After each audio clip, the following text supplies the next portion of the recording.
আজকে খুব সকাল সকাল বের হয়ে গেলাম বাসা থেকে। আজকে একটা জায়গায় যাব, এজন্য আর বাসায় সকালে নাস্তা করব না, আর এর জন্যই কিন্তু খুব সকাল সকাল বাসা থেকে বের হয়ে চলে যাচ্ছি জিন্দা বাজার। পানশিতে আজকে নাস্তা করব। তাহলে চলুন যাওয়া যাক।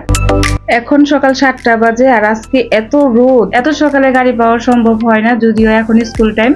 এই যে দেখুন, এই পাশ দিয়ে সোজা রাতারপুল, শাপলা বিল, 0 পয়েন্ট আর জাফলং যাওয়া যায়। একই রাস্তা দিয়ে যেতে হয়, মানে ডানে এই দিক দিয়ে সোজা চলে যেতে হয়। তারপর কিছুটা দূর আর কি সামনে সামনে হচ্ছে ক্যান্টনমেন্ট, তারপরেই হচ্ছে ধরেন আপনার শাপলা বিল যাওয়া যায়, রাতারপুল যাওয়া যায়। এই পাশ দিয়ে ডান দিকে আর কি পরে ওইগুলো 0 পয়েন্টে গিয়ে তারপর ওইখান থেকে সোজা চলে যেতে হয় জাফলং। আপনারা যারা আসছেন তারা তো জানেন, দেখেই গেছেন। আর এটা হচ্ছে তামাবিল রোড।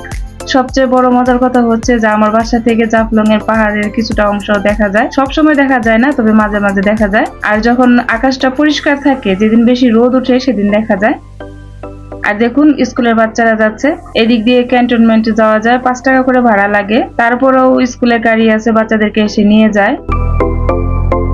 আর এগুলো সব কিন্তু স্কুলের বাস, ক্যান্টনমেন্টের বাস। প্রায় আধা ঘন্টা যাবত এখানে দাঁড়াই আছি, কোনো গাড়ি পাচ্ছি না। তো এখন একটা গাড়ি আসতেছে, দেখি এটাতে কোনো সিট আছে কিনা। যাই হোক, আলহামদুলিল্লাহ এই একটা সিট পেয়ে গেলাম। এখন আর কি শাহপরণ পর্যন্ত যাব। শাহপরণ পর্যন্ত গিয়ে তারপর আর কি অন্য সিএনজিতে উঠে যাব। তারপর এখান থেকে জিন্দাবাজার চলে যাব। যারা স্টুডেন্ট ওদের জন্যই, যদি সিট খালি থাকে তারপরেও কিন্তু আপনাকে নিতে চাইবে না। যদি আপনার সাথে স্টুডেন্ট থাকে বা আপনি যদি স্টুডেন্ট হন, তখন ওনারা আর কি একটা সিট ওরা করে দেয়, নিয়ে নেয়। এখানকার ড্রাইভাররা কিন্তু খুব ভালো বোঝে যে একজন স্টুডেন্ট দাঁড়ায় আছে, তারপর ধরেন আপনি দাঁড়ায় থাকবেন, আপনাকে না নিয়ে স্টুডেন্টকে নিয়ে যাবে। কারণ ওরা জানে যে স্টুডেন্টকে সময় মতো পৌঁছাতে হবে, এজন্য ওরা আর কি স্টুডেন্টকে খুব প্রাধান্য দেয়। এই জিনিসটা আমার কাছে খুব ভালো লাগে এখানকার।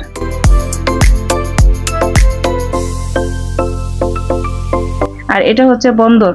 এই পাশ দিয়ে জিন্দাবাজার যাওয়া যায়, আর সোজা কিন্তু একদম সোজা গিয়ে বামের দিকে গেলে কিন্তু এখানে আপনার সুরমা নদী। ওইদিকে অন্য কোনো এক সময় যদি যাই তাহলে আপনাদের সঙ্গে শেয়ার করব। আজকে আর ওই পর্যায়ে না যাই। তো বন্দর নামলাম, নেমেই কিন্তু একটা রিক্সা নিয়ে নিলাম জিন্দাবাজার যাওয়ার জন্য। এটাই হচ্ছে বন্দরের মেন পয়েন্ট, মধুবন মার্কেট। এটা এই যে সামনে নীল কালারে যেটা দেখতে পাচ্ছেন, এটাই কিন্তু মধুবন মার্কেট। আর আমরা বামের দিকে চলে যাব, ওভারব্রিজের নিচে দিয়ে একদম সোজা চলে যাব। বন্দর থেকে জিন্দাবাজার মাত্র 20 টাকা রিক্সা ভাড়া। তো এখানকার রিক্সাওয়ালা আমার অনেকে 30 টাকা দাবি করে আর কি বলে। তো আপনারা 20 টাকা বলবেন, তাহলে এখানে যেতে পারবেন। আর মাত্র 5 মিনিট লাগে এখান থেকে পায়ে হেঁটে যেতে। চাইলে কিন্তু পায়ে হেঁটেও যেতে পারবেন। আর যারা না চেনেন তারা কিন্তু আপনারা 20 টাকা বলে আর কি ফুরাই নেবেন, যেন 20 টাকায় যেতে পারবেন। তাহলে ওরা কিন্তু মানুষের কথা শুনে বুঝে ফেলে যে সিলেটি আর নন সিলেটি, সেজন্য আর কি ওরা 20 টাকার জায়গায় 30 টাকা দাবি করে বসে। আমার হাতের বাম পাশে একটা সিএনজি স্টেশন আছে। এখান থেকে আপনি চৌহাট্টা, আম্বরখানা, শাহজালাল এই মাজারগুলোতে যেতে পারবেন। এখান থেকে মাজারে গেলে লোকাল ভাড়ায় মাত্র 15 থেকে 20 টাকার মধ্যেই যেতে পারবেন, তবে রিজার্ভ না নেওয়াই ভালো। আর যারা না চিনেন তারা কিন্তু 100 টাকা কিংবা 150 টাকার মধ্যে যেতে পারবেন। আর আমার হাতের ডান পাশে সিএনজি দিয়ে আপনি হুমায়ুন চত্বরও যেতে পারবেন, ওইখানে আর কি হপার হপার বলে ওরা ডাকে। আর শাহপরান মাজারও যেতে পারবেন, তামাবিল রোডে যায় আর কি এখানকার সিএনজি গুলো।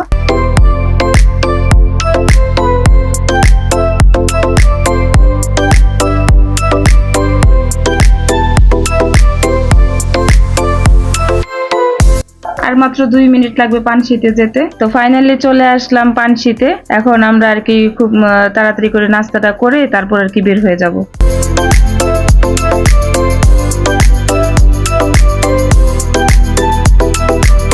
পানশির আরো 5টা শাখা আছে। কোন কোন জায়গাতে শাখাগুলো আছে সেটার একটা বড় একটা সাইনবোর্ডে লেখা আছে। চাইলে কিন্তু আপনারা ওইখানেও যেতে পারেন অথবা এখানেও আসতে পারেন।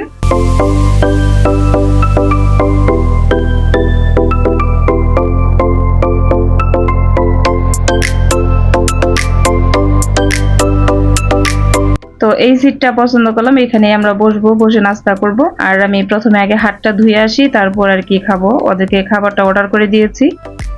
তো আজকে আমি খিচুড়ি খাবো। খিচুড়ি আর কি এখানে অর্ডার করলে খিচুড়ির সঙ্গে একটা করে মাংসের পিস দেওয়া যায়। আর পরোটা খাবো না সকাল সকাল, কারণ পরোটা তো লাগতো একটা খাবার। যেহেতু আমি একটা জায়গায় যাব, সেখানে অনেক সময় থাকতে আমাকে হবে, তো সেজন্য আর আমি পরোটা আর কি অর্ডার করলাম না, আমি খিচুড়িটাই অর্ডার করছি। তো এখন এই খিচুড়িটা খেয়ে চলে যাব। সেম এই খিচুড়িটাই কিন্তু আজ থেকে 5-6 বছর আগে 40 টাকায় পাওয়া যেত। একটা করে মাংসের পিস থাকতো আর আপনাকে এতটুকুই দিত। কিন্তু এখন এটা দিন যত যাচ্ছে তত বাড়তেছে, কিন্তু বেশি একটা বাড়ে নাই, মাত্র 25 টাকা বাড়ছে 65 টাকাতে। 5 থেকে 6 বছর মাত্র 25 টাকা বাড়ছে, ভাবা যায়। আহামরি কিন্তু বাড়ে নাই, মাত্র 25 টাকাই বাড়ছে। তবে খিচুড়িটা কিন্তু খেতে খুবই টেস্ট ছিল। আমি এখানে আসলে এই খিচুড়িটাই অর্ডার করি সবসময়। তো খিচুড়ি খাওয়া শেষ, এখন চা খাবো। আর পানশিতে আসছি, চা খাবো না তা কি করে হয়? আমি এখানে এসে কিছু খেলে কিন্তু চাটার সঙ্গে খাই, কিন্তু চাটা এত টেস্ট হিসাব ছাড়া। আমার খুব ভালো লাগে এই পানশির চাটা। আপনারা আসলে অবশ্যই ট্রাই করবেন। চায়ে চুমুক দেওয়ার সাথে সাথে মনে হয় সিলেটের চা বাগানে আমি হারাই গেলাম। সত্যি এত মজা, এত মজা ভাই, একবার এসে খেয়ে যাবেন আপনারা। অসাধারণ মজা, অসাধারণ, এক কথায় বলা চলে অসাধারণ, সেই টেস্ট কিন্তু। পানশিতে এই চা দিয়ে আর পরোটা দিয়ে খেতে কি যে মজা, একদম অসাধারণ। খেয়ে দেখবেন একবার। নাস্তা করা শেষ, এখন চলে যাচ্ছি। তো যাওয়ার আগে একটা পান খেয়ে যাই। দেখেন ওরা একটা পান বানাবে আর এই পানের ভিতরে কত কিছু ওরা ইউজ করে, এর জন্য কিন্তু পানটা খেতে অনেক ভালো লাগে। তবে এটা মিষ্টি পান। এখানে ভাইরাল পানও আছে, কিন্তু আমি এই পানগুলি খাবো না, আমি নর্মাল একটা পান নিচ্ছি, এটা খেয়েই চলে যাব। তবে আপনারা যদি এখানে আসেন, এসে যদি কখনো এই পানটা খেতে চান, তাহলে অবশ্যই খাওয়ার আগে দামটা জিজ্ঞেস করে নিবেন, তা না হলে কিন্তু আপনাকে চুনা লাগাইতে সময় নিবে না। আর এই পানটা কিন্তু 30 টাকা দাম ছিল। আর দেখেন কত কিছু ইউজ করা হয়েছে। 30 টাকা কিন্তু এই জিনিসে কিন্তু স্বাভাবিক মনে হচ্ছে, কারণ আমি জানি না আপনাদের কাছে কেমন হইতেছে দামটা, কিন্তু আমার কাছে মনে হচ্ছে একটা পানের মধ্যে এত কিছু ইউজ করা 30 টাকা মনে হচ্ছে আহামরি কোনো কিছু না। তবে 2 বছর 3 বছর আগে এই পানটা কিন্তু 20 টাকা করে সেল করছে, এখন আর কি 10 টাকা বাড়াই দিছে, এইটাই তফাৎ।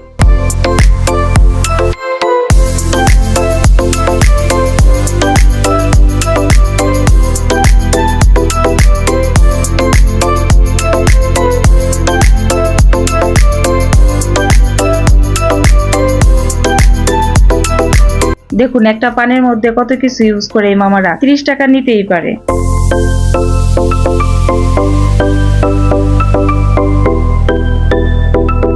তাই তো পান বানানো শেষ, এখন খেতে খেতে চলে যাব।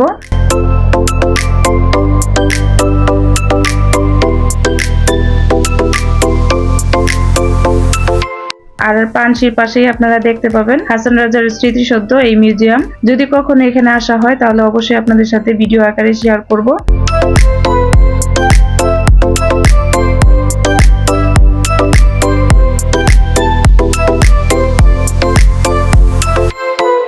আজকের মতো এখানে বিদায় নিচ্ছি, দেখা হচ্ছে অন্য কোনো ব্লগে। সেই পর্যন্ত সবাই ভালো থাকবেন, সুস্থ থাকবেন। ও আরেকটা কথা বলা হয় নাই, আপনারা যারা এই পর্যন্ত আমার সঙ্গে আছেন, আমার চ্যানেলটাকে সাবস্ক্রাইব করে ফলো দিয়ে রাখবেন নেক্সট কোনো ভিডিও দেখার জন্য। সেই পর্যন্ত বিদায়, আল্লাহ হাফেজ, আসসালামু আলাইকুম।